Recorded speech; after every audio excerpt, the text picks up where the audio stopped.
Here's part five of my 12 state strategy. We go to the state of Maine. And what's going on in Maine right now is actually quite interesting. So here's if you're a Democrat, especially if you're in Maine, you need to pay attention to this, especially if you're undecided. Well, first of all, if you're a Democrat, I don't think you're undecided, but whether you're a Democrat or an undecided or independent voter, you might want to pay attention to this. So in the state of Maine, we have a Senate election going on. And on the Democrat side, we have two major candidates. Here we go. We have a guy by the name of Graham Plattner. And then we also have a woman named Janet Mills, who's the current governor of that state. And then we also have one, two, three, like four other people who are running. But listen, I'm sorry that's name recognition. But hey, I mean, we have Natasha Alcala or Alcala, however you pronounce that. We have David Costello, David Evans, and Tucker Favreau. Sorry if I'm butchering that name.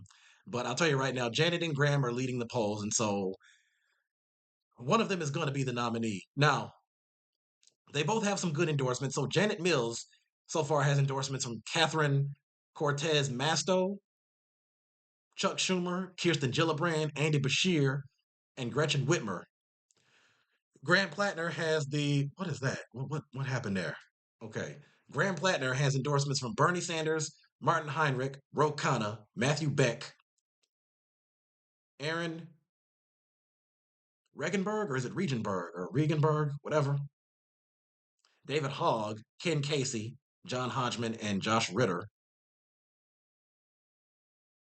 He's also got endorsements from organizations like College Democrats of America, Gen Z for Change, Our Revolution, Progressive Victory, Voters of Tomorrow. Now, at first, I was kind of conflicted between the two because I think they both have some good stances as far as that. Graham Plattner is obviously more to the left, so I agree more of the things that he is saying and campaigning on. So here's the polling. The early polling right now, this latest poll was as of November 17th and November 18th. So Janet Mills is at 32 to 33%. Oh, I'm sorry. Wait a second. No.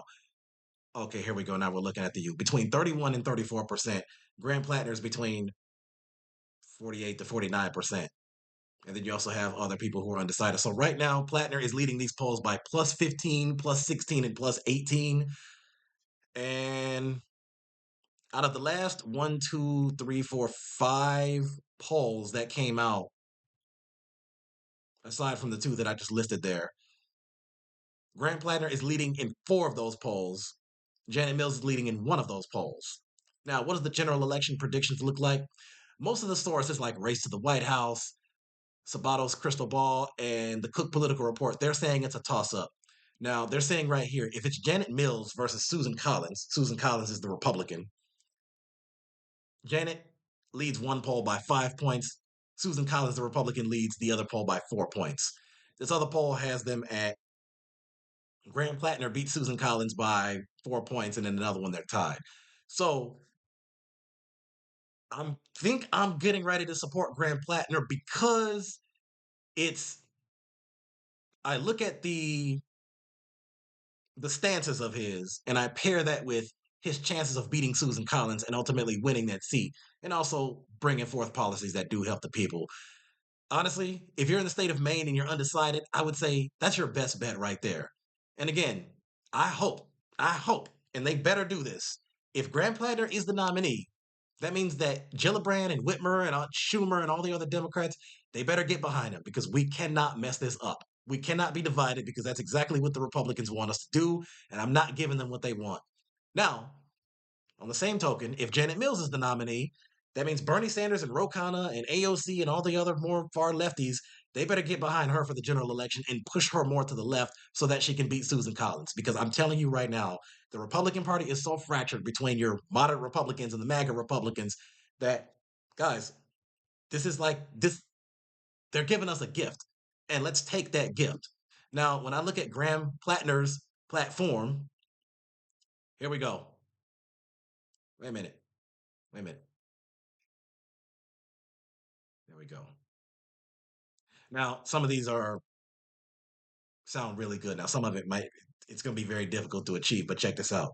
Here's his platform: ban billionaires from buying elections, rebuild our failing healthcare system, support small businesses, break up the monopolies, stop the mass deportation machine, pass real immigration reform, defend our air, water, land, and climate, decisive action on the housing crisis, defend Medicare, defend Medicaid, protect Social Security before it goes bankrupt, end billionaire tax dodging, uphold tribal sovereignty and self determination, strengthen our working waterfront, support unions, bring good union jobs to Maine, defend and support public schools, keep the government out of our private lives, defend the right to choose, protect Maine's economy, raise the federal minimum wage, equality for all, end the war in Gaza, end the failed war on drugs, take on waste and corruption at the Pentagon, rebuild American shipbuilding, no more pointless wars, address the child care crisis, support Americans with disabilities, pay servicemen a fair wage, no more servicemen on the food stamps,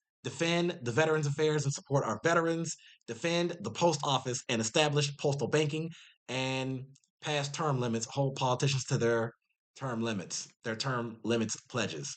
So, guys, grahamforsenate.com/platform. I'm telling you, and I hope he doesn't get caught up in any scandals or controversies because, again, this is another type of candidate that the Republicans are afraid of. You see that they were afraid of Zoran because of his platform. I mean, of course, he's Muslim, so that came first. You know, that's the first thing they see about him. They don't like that. You know how they feel about that. But you got a Muslim guy who's pro-socialist, anti-capitalist, who just won New York City, and they're freaked out. And he just won a city, by the way. It's not like he was elected president or senator or even congressman. This is just one city that hardly has anything to do with the rest of the country. So, you know, this is what Democrats need to be doing. You need to be running candidates like that. You need to be running campaigns and policy ideas like that. If you're a Democrat who's in the federal government now, you need to be introducing legislation that goes on those things and voting for legislation and sponsoring and co sponsoring. Because I'm telling you, Maine is a potential swing state. Now, I don't remember off top if I'm sure between Bill Clinton and Obama and Biden, I'm sure one of them probably won the state of Maine at least once. I'm pretty sure Trump won Maine all three times. The Republican incumbent out there, Susan Collins, she had a Democrat opponent by the name of Sarah Gideon, amazing candidate, great person. And she ran against her in 2020, and most of the polls had her either tied or the Democrat was just barely ahead. Susan Collins ended up winning. Now, how did that happen? I don't know. Maybe some voters out there got complacent or something, whatever the case may be. But guys, if we put the pedal to the metal and you stay on it and you really talk to people out there and keep hammering in their heads, hey, this guy wants to protect, hey, you're worried about losing your Medicare, your Medicaid, your Social Security. Look who cut $800 billion out of Medicaid, and look who wants to protect your Medicaid. You have to be telling people that. You have to repeat that nonstop. You have to be annoying with it. You have to be a broken record with it. You have to just constantly you have to be repetitive, persistent, determined, just nonstop. You have to keep going at it. So, guys, I'm telling you, if we stick to my plan, we can win the state of Maine. So, if you're watching this on Facebook, subscribe to my YouTube. It's in the comment section. A lot of you already know the drill. Go to my About section. You'll see the links to my Instagram, Twitter, Blue Sky, TikTok. All of that is there. So, guys, let's win the 2026 midterms. Let's get the states of Florida, Georgia, Iowa, Kansas, and Maine. And I have 7 other states to talk about. So, guys, let's not play around and let's not be complacent because I absolutely refuse to give the Republicans what they want.